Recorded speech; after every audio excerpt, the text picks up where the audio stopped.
আমাদের প্রতিটা সংসারে বাবা তো আছেন। দেখবেন বাবারা কখনোই ক্লান্ত হন না। ক্লান্ত হয়ে কখনো কখনো মায়েরা তাও রেস্ট করে, কখনো কখনো একটু শোয়। কিন্তু বাবারা সকাল থেকে বিকাল পর্যন্ত কোনো না কোনো কাজে ব্যস্তই থাকে। সেই ব্যস্ততা তাদের এই সংসারের জন্যই থাকে, কিন্তু তবু তারা ক্লান্ত হন না।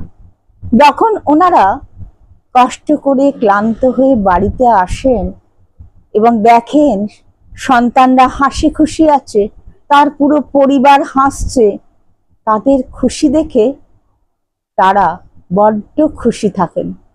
তাদের ক্লান্তি দূর হয়ে যায়। এরই নাম বাবা।